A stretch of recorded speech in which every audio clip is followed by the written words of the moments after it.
Hello guys, সিমিস গার্ডেনে আপনাদের সবাইকেই আমি স্বাগত জানাচ্ছি। আজ আমি তোমাদের সাথে শেয়ার করতে চলেছি একটি রজনীগন্ধা ফুলের ছোট্ট একটি গাছ।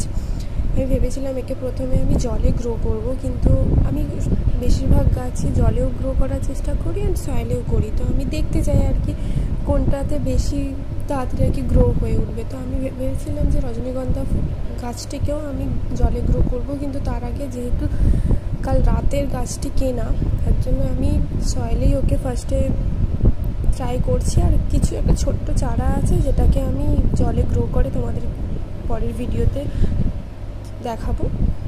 তো আমি সয়েল নিয়ে নিয়েছি, তার মধ্যে কিছুটা পরিমাণ কোকোপিট, কিছুটা পরিমাণ বালি মিক্স করেছি, আর কিছুটা আমাদের গার্ডেনের সয়েল রয়েছে। আর আমি বেশি কিছু দিইনি, কারণ কাল রাতের বলে গাছটি একটু নেতিয়ে যাচ্ছে গরমের কারণে। তার জন্য ও একটু পুষ্টিকর হোক, তার দুদিন পরে আমি ওতে সার প্রয়োগ করব। এই যে আমার সব কিছু রেডি হয়ে রয়েছে। এবার আমি তোমাদের সাথে এই যে দেখতেই পাচ্ছ কতগুলি চারা রয়েছে, যেগুলো থেকে আমি 3টে বসাবো আর একটা জলে গ্রো করার চেষ্টা করব। সবকটি দেবো না, যদি নষ্ট হয়ে যায় তার জন্য।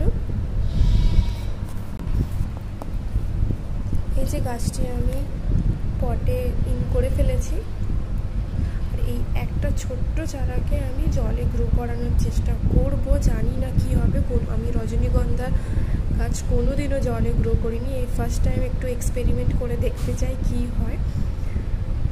তো ভিডিওটি ভালো লাগলে লাইক অ্যান্ড শেয়ার কমেন্টস করবেন।